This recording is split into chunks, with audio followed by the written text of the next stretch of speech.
Kadosh Boker Or Masechet Nedarim Daf Yutet Amud Aleph.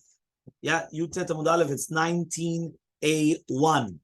We were talking about now as follows. We were just in the Gemara when we said that if a person is going to be by the Mammon, right? He says according to the Manda Amar that a person will put his money into a safek. So also his body he might put into a safek. But according to the Manda Amar that you won't put your money into a safek. So therefore, gufei kol sheken that you're not going to put into a safek, which means kavachom you're not going to put your body into a safek, and therefore we're going to say that the Mishnah that says safek nezirut we go lehakel is like Rabbi Eliezer, and according to him stam nedarim go lehakel because he argues right on our Mishnah. If you remember, we were talking about the person made the neder, and I don't know how to translate it. Can I interpret it for the stringency or to the leniency? So our Mishnah said Stam Nedarim was to be Mahmir, even though there was another Mishnah that said Stam Nedarim was Lehakel, was to be lenient. So there was a contradiction. Okay, so this is where we're starting today on the first line on the top. Elmaleh Abaye. So Abaye comes and he says, B'mayu kinta lesafek nezirut lehakel. Why are you telling me now that the Mishnah of Safek Nezirut Lehakel is going like Shitat Rabbi Eliezer? Remember, Safek Nezirut Lehakel means if I have a doubt whether you accept it upon yourself Nezirut or not, I go lenient. Why do you say that that's going like Rabbi Eliezer? Ema Seifa. Let's see the Seifa of that Mishnah. The Seifa of that Mishnah says Safek Bechorot, meaning I've got a doubt whether this animal is a Bechor or not a Bechor. Echad Bechorei Adam, Echad Bechor Be'ema. Whether it's a human being or an animal, meaning I've got a child that's born. I don't know if it's a bechor or not. Or I've got an animal that's born. I don't know if it's a bechor or not. Ben tmeah ben teora. Doesn't matter whether the animal is a behemah tmeah. For example, pidyon peter chamor, right? The animal of the tmeim, the impure animals we do, we have to redeem is only the peter chamor, is of a donkey. That's what mefurash in the Torah. We read it every single morning. Right? Peter chamor tifteh. This is in the Kadesh Li Chol Bechor and all these things, right? If you pay attention in the Kadesh Li Chol Bechor, which are the two parashiot that we say in the morning right after Hodu, in order that we say all four parashiot of the Tefillin. So there we talk about the Peter Chamor, right? The redemption of the Chamor. So that's a Behemat Me'ah. Chamor is not a kosher animal. You can't eat Chamor, right? But we still do Pidyon Peter Chamor. Or Ben Beteora, whether it's going to be a pure animal. Hamotzi Mechavelo Arav. So therefore the Kohen cannot take it away from you. You have to bring, meaning the Kohen has to bring a proof to you that this is a Bechor in order to take it away from you.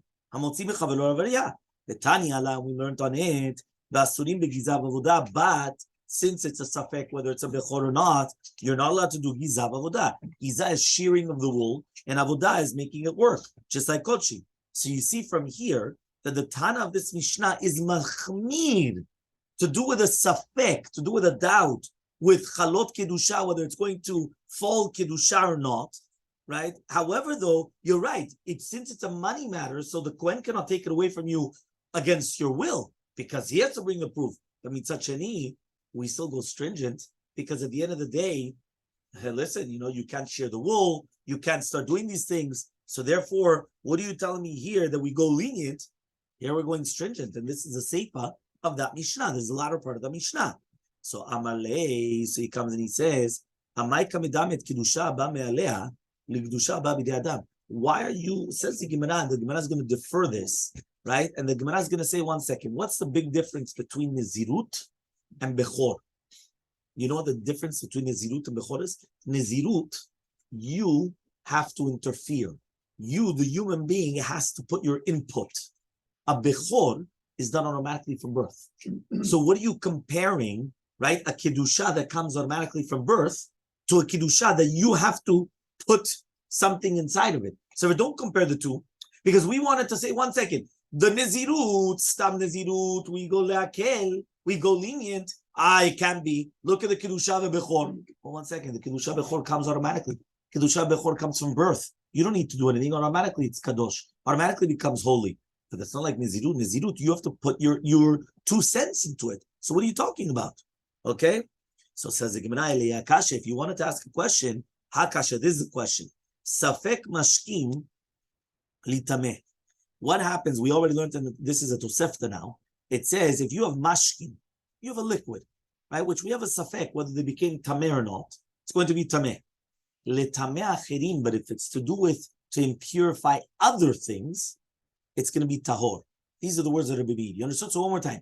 If you're judging on itself, it's tameh. But to impurify other things, it's tahor. So it's like no land. It's like limbo. It's a gray. Because if it's tameh, usually it is mitameh other things. But here we're saying, no. On it's tameh, but to do with other things, no. We found something very, very similar. Do you know there's a big machloket in halacha to do with a ladle? What? A ladle, soup ladle. It's a serving ladle, right? Of, let's say, soup. Is that considered a kli sheni, or is that still considered a kli rishon? Which means like this: I come and I've got my pot of soup. I take a ladle and I serve from the pot of the soup to my bowl.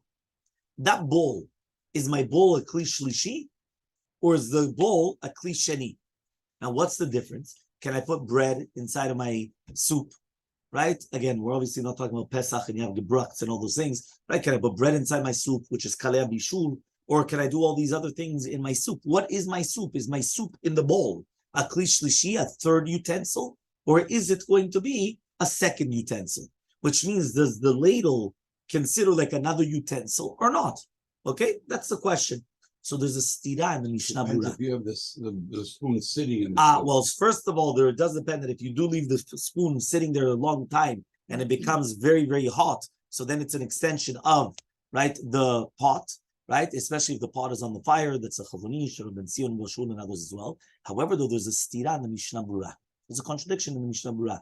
So one of the answers that they give, I don't remember now if it's the Minchat Yitzchak, I don't remember who was, I think it was Minchat Yitzchak, that he comes and he says, listen to this.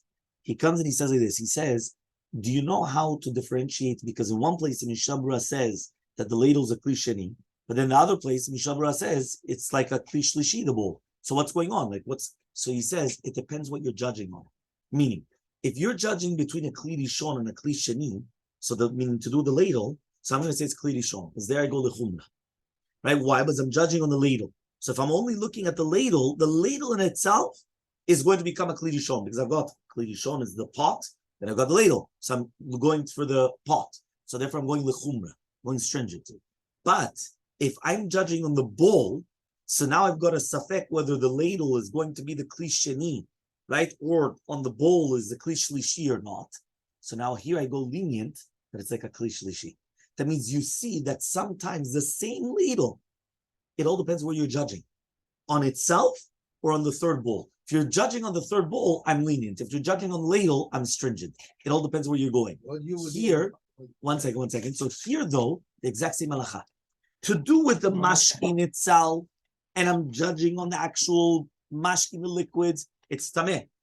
But if it's going to impurify something else, there I say it's tahor. And therefore it doesn't impurify, right, other. So to Rabbi Lazar was saying like this, and he says like this: does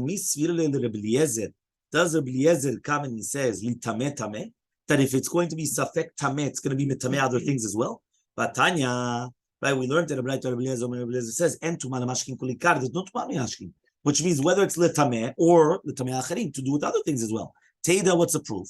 Shareid Yosef ben Yoezer said. Because Yosef ben Yoezer ish seredan, we read this in Pirkei Avot, right? This rabbi, all right, al kamsa, that he comes and he was on an ayal kamsa. This is like a wild. This is a grasshopper, dachan, that you're allowed to eat it. So you're allowed to eat certain grasshoppers. Val mashkin bet midbachaya, and the mashkin that comes from the bet machayim in the zarav the bet midash, dachan, that is going to be pure. So you see from here that since there's no tumat mashkin, but since the entire concept of tumat mashkin was only the rabbanan, the rabbis didn't decree any derabbanans on tum'ah or things like that in the Bet HaMikdash. So therefore, he comes and he says, so this is going to be a question of Rabbi Zera. Why? Because if, according to him, that he says Rabbi Eliezer is going to be makel in safek nezirut, even though Yisur nezirut is midoraita, how could it be then that by safek tumat mashkim, right? Since it's only midrabbanan. 1 second, one's doraita, one's derabbanan. What are you comparing both things? So says the Gemara, Hani Chal Shmuel. This is good according to Shmuel the Amar that he says dachan miletameh acherim. It's pure from impurifying other things. But tumav itself, it does have it. Shapir, then it's going to be good. But according to Rav, that he says dachan mamash, that it's 100% pure, even in itself. Not only to purify other things, even in itself, it's going to be pure. So, Michael, what are you going to say then? Elaha Rabbi Yehuda veha, right, Rabbi Shimon. But rather, this is Rabbi Yehuda, this is Rabbi Shimon. The Tanya is going to the Braita. Hareni nazirin yesh bakri azeh me'akur. Imagine a person comes and he says, you know what? He's going to be a nazir. If in this pile you have 100 kur, let's say 10 pounds. It's not. I'm not translating the 100 kur. You know, I'm just giving you the example. So he comes and he says, I'm going to be a nazir if there's 10 pounds over here. That's what he says. So what happens? Now he goes to look at it, and it was stolen or lost. So he doesn't know how much it was. Was there 10 pounds there or not? He doesn't know. It was stolen. It was lost. So what's he going to do? So he says, yeah, Rabbi Yehuda says it's going to be mutar. Rabbi Shimon says it's going to be asur. Okay, so which exactly? So he says that now it's going to be chal nazir. That's what it means, that he's asur oser. Oser means that. So therefore he comes and he says, 1 second. So you see from here, Rabbi Yehuda holds that the da'at of the one, meaning the mindset of the person making the neder, is not going to be misafek, and therefore that's like what he said, safek nazirul lakel. But Rabbi Shimon was the one that says, right, that what? That you go lachmid. So it comes out that don't tell me it's a machlok between Rabbi Eliezer. This is a machlok between Rabbi Yehuda and Rabbi Shimon. Rabbi Yehuda comes and he's matir. He says that obviously you didn't have the mindset to become a nazir if it's a safek. And Rabbi Shimon says you do want the one to become a nazir, even though it's going to be a safek. So says the Gemara, Verami the Rabbi Yehuda. So we're going to ask a contradiction, Rabbi Yehuda. According to Shtat Rabbi Yehuda, a person will never put himself into a safek. One meaning we have a contradiction. Rabbi Yehuda comes and he says, Stam Truma, when you have a case of Stam Truma, Biyuda, it's going to be a surah. But Galil, it's going to be muteret. She'en anshe Galim makrim Trumat Alishka, because they don't know what's Trumat Alishka. Tama de makrim, the reason why is because they don't know what it means. Remember, there was 2 types of Truma. There was a Truma to the Kohanim, right? Or there was Trumat Alishka. Trumat Alishka always going to be a sur. But the Truma of the Kohanim afterwards will become, right? It was going to be permitted. Right? Truma of the Kohanim was Trumat Goren, that afterwards becomes permitted. Truma Gdola. Trumat Gdola. No, not Trumat Maseches, Truma Gdola. Truma Gdola was the first Truma that a person takes off, not 2%. No. This is a one. Well, it's 1/50th. Yeah, it would be a 2%, whatever it is. That's it. Yeah. Okay. So he comes and he says like this: they ain't makirin because they don't know it. So says Yutet Amubet 19b says the Gemara hamakirin, but if they do know about this Trumat Alishka, Surin, it's going to be a sur. So you see from here, right, that a person, that Rabbi Yehuda is that a person does put himself into a safek. You just told me that a person will never put himself into a safek. It's not correct. So Amar Rava comes and he says, Gabekri, to do with a pile, Kasavar kol shesveko chamur mivadai, he holds that anytime that you have a safek, it's going to be more than vadai. Lo me'ayel nafshel isfeka, you never put yourself into a safek. But by to do a nazir vadai, Megaleach u'mevi korban, there, just shave off your head and bring a korban. Hechal, right? It's going to be eaten. Al sfeko lo matzi megaleach. Now, on the safek nezirut, you cannot come and do the tiglachat kalacha, because since you can't bring a korban on a safek, so therefore, maybe there's no nazir, so therefore you can't do the halacha properly. Meaning, on the case of the truma, right? Over there, okay, if there's a safek, it's not any more, worse than if it's going to be a vadai chol, which means at the end of the day, one second, right? At the end of the day, over there, you wouldn't put yourself into a safek. Here, it doesn't make sense, because over here, you cannot bring a korban. Remember, if you're a safek nazir, can you bring a korban? You can't bring a korban for no reason. If not, you're bringing chulin la'azara. Chulin la'azara means you're bringing something profane to the azara, because you weren't obligated in it. So for in such a case, the fact that you cannot fulfill the nizirut to the 100%, that's why he's going to say it has different halachot. So Amaleh Rav Huna bar Yehuda l'Rava, says Rav Huna bar Yehuda to Rava, Amar areni nazir olam mai. What happens if a person comes and he says he's going to become a nazir forever? Nazir olam means a nazir forever, like Shimshon, right? Or Shmuel. There were certain people, they were like mamash, a nazir forever. Yeah, for the rest of their lives. It's a problem, right? So it's a very big problem. Now the problem though here is he said it that he's going to become a nazir olam if there was going to be, let's say, the 10 pounds or 10 kilos, whatever you want, of potatoes, right? He comes to check the potatoes, they're gone, lost or stolen. Now go, how are you going to find out? How are you going to find out? Even if you have a camera and you can't see weight, how do you find out? You could say maybe, yeah, but you can't really know. So in such a case, what's the halacha? Do we say the Nizirut Olam, which never finishes, even if it's going to be vadai, it doesn't help the entire concept of the tiglachat at the end? So therefore, maybe the safek is even more chamur than the vadai, right? Or not, right? Because remember, over here, when a person's nazir ulam, he never brings a korban because he's a nazir for the rest of his life. He doesn't bring korban. Yeah. So Elmaleh, so he comes and he answers, nazir ulam nami sfeko chamur vadai. Even a nazir ulam is also going to be the safek more than a vadai. But if it's going to be 100%, if he's 100% a nazir ulam, so therefore, even though he's not allowed to completely cut off his hair, if his hair is too heavy, he's allowed to come and take like a razor and lighten it up. Meaning that, all of a sudden he's going, so he could come and he could trim. Well, if you want to call it in terminologies of now, he would be able to trim. And then he brings 3 behemot as a korban. But if you've got a doubt whether he's a nazir ulam, he's not allowed to do that. Why? So you see from here that because of the safek, that maybe he's not a nazir, he cannot bring a korban. Right? So therefore, there is a concept that even though a person's nazir ulam, it doesn't mean that his hair, he'll never cut it for the rest of his life. He will cut it, but he just has to trim. And again, he can't trim whenever he wants. It's only when it's a lot of hair, he trims. Only if it's heavy for his head. Yeah. So he says, Hareni nazir shimshon mai. Right? So what happens if a person comes and he says that he's going to become nazir shimshon? Remember the same thing. Yeah. Nazir shimshon, right, is not going to be megaleach at all, meaning even worse than a nazir olam. Nazir olam, he could, again, if it's too heavy for him, for his head, so he could lighten it up a little bit. He could, trim. Nazir shimshon, nada, nothing. Remember that the second that his wife Lilia, she came and she cut his hair. Come on, he lost all his strength. That's it. He was nothing left. So Elmaleh, he says Nazir Shimshon. We never learned about Nazir Shimshon. So don't bring me a question about Nazir Shimshon because obviously it doesn't. It's not going to be in that case. So Elmaleh, he says, wow, 1 second, but Ravad did bring down Nazir Shimshon in such a case. Elmaleh, he told him, Tanya, you're right. If it was already brought, it's brought. But usually we wouldn't do that. So according to that, since the Braita is bringing Mefurash that Rabbi Yehuda is going to be mekel even in the Safek Nazirut Shimshon. So obviously you see from here the reason is because Safek Nazirut is going to be more Chamur Vadai Nazirut, just like we brought down. So you can't say then that our Mishnah is a machloka between Rabbi Yehuda and Rabbi Shimon. So says the Gemara, Ravashi. You're right. Our Mishnah is Ravashi. Right? Ravashi Amar Ravashi says, Hahi Rabbi Yehuda Mishum Rabbi Tafoni. This is Rabbi Yehuda name Rabbi Tafon. The time was learned to the right. Rabbi Yehuda name Rabbi Tafon says, En Echamem Nazir.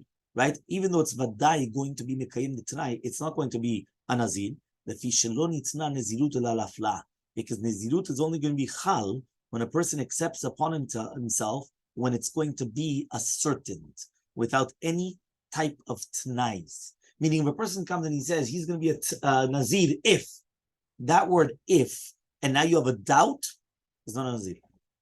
A Nazir has to be muflam, aflam. Muflam means explicit. There's no, there's no right, it's clear cut, right? Exactly. They don't use handles and things like that, and if so, my or Shabbat. So 1 second. So then, why did you need that the pile was lost or stolen? Again, what was the case that we said? We said the case was the guy comes and he says he's going to become a Nazir. It doesn't matter whether it's Nazir Olam, Nazir Shimshon, regular Nazir. If there's 10 kilos or 10 pounds in this pile of thing, and then what do we say? You got there and it was lost or stolen. So now we are. Even if it was not, if I come and I say, I'm going to become a Nazir, if there's 10 pounds here, if you look at it, can you know there's 10 pounds or not? If it's, obviously, if it's not that there's 2 potatoes, so you know there's no 10 pounds, or if there's 50, that you know for sure there's 10 pounds, it's inconclusive. So the fact, if you just told me that whenever you become a Nazir, it has to be something 100% decisive, clear cut, no doubts. So therefore, why did I need that it had to be stolen or lost, even without being stolen or lost? Right? You don't become a Nazir. Because if I have to actually come and weigh it, right? So then that's not clear cut. That's not there. So answers the Gemara, you're right. It's coming to teach you the koach of Rabbi Shimon. Because even though it was lost or stolen, so he holds that a person would put himself into a safek. Meaning, according to Shita Rabbi Shimon, he's coming to give you a chidush. That even in such a case, when you're putting yourself in a doubt, you would put yourself in a doubt to become a Nazir or not. So therefore, that's why he says that even if it wasn't lost, you would have to actually come in. Even if it was lost and stolen, you would have to actually come and you would become a Nazir. Why? Because a person would put himself into such a safek. That is the Shita of Rabbi Shimon. Okay, fine. Now we're by the 2 dots. Okay, 2 dots and Yutet Mubet. The two dot says, Rabbi Yehuda says, Stam Truma B'Yehuda. Because remember, Rabbi Yehuda, he argued on the Mishnah, and he says it all depends where you are. Because depends where you are, that's your language. Meaning, at the beginning of the Mishnah, we said, you went and you said it was going to be a type of a Truma, but you didn't know which one it was, right? So there we had a doubt, right? So we go, Lachmi, here, right? Rabbi Yehuda comes and he argues, and he says, no. It all depends where you come from. Because if you're so close to Jerusalem, you know about Trumat Lishka. If you're so far away from it, then you only know the Truma of the Kohanim. It all depends where you live. So says the Gemara, Rabbi Yehuda says, Stam Trumas B'Yehuda, Hamakirim. But if they do know, which means if Anshe Galil do know what Trumat Lishka is, so therefore it's going to be Asurim. Almas Feika Lechumra. So you see that means we go Lechumra. Because even though I could interpret your words to two different types of Trumot, I go like the stringent one. If they do recognize and they do know what it is, Trumat Lishka. So Ima Seifa, let's see the Seifa then. The Seifa says, Stam Charamim B'Yehuda Mutarin v'Galil Asurim. Stam Cherem in Yehuda is going to be permitted, and in the Galil it's going to be prohibited. Shenan Shagilim Akirin Chermei HaKohanim, because the people of the Galil do not know the concept of the Chermei HaKohanim. Hamakirim, but if they do know it, they're going to be Mutarin. So what's going to go now?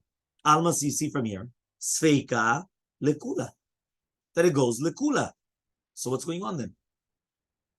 Are we going Lechumra, or are we going Lekula? Yeah? So Amar Abaye comes and he says, Seifa Rabbi Elazar Rabbi Tzadok. You're right. The Seifa of the Mishnah is another rabbi. His name is Rabbi Elazar Rabbi Tzadok. Right? It's not Rabbi Yehuda. Meaning that part was Rabbi Yehuda, but then there was another rabbi, even though it didn't say his name. It was the other rabbi. And that rabbi holds, right? That rabbi of Rabbi Elazar Rabbi Tzadok, right? That means that Rabbi Yehuda himself was only talking about in the Stam Truma. He just holds any type of a safek. We're going to go to do with the neder, it's going to go the chumrah, just like we said. So therefore, stam cherem in Yudah, it's going to be a sur, because we have a safek. Fine. So now that we said later on that it's going to be mutar, that was be Elazar Rabbi Tzadok. It's a completely different rabbi. Meaning in our Mishnah, we had the first shita, second, which is I think Rabbi Meir. I think it's actually said Rabbi Meir, correct? I think it actually said Rabbi Meir. And then, yeah, Divrei Rabbi Meir. These are the words of Rabbi Meir. This is Yudchet B. Right, Yudchet Amubet, 18b. Right, and then it says Rabbi Yehuda. Now, after Rabbi Yehuda, when it said Stam Charemim, that was Rabbi Elazar Rabbi Tzadok, even though it doesn't say his name. And he was another rabbi, a third rabbi, even though it doesn't say his name. The Tanya was learned to write Rabbi Yehuda, Rabbi Yehuda says, Stam Trum Rabbi Yehuda Surah. Rabbi Elazar Rabbi Tzadok Omer, Stam Charemim, meaning the Braita copied our Mishnah, but he had it onto it. And when he added onto it, it was like a completely separate entity. Okay? So that's what he brings down. And with this, we finish until the Mishnah. So Bezat Hashem, tomorrow we start on the new Mishnah.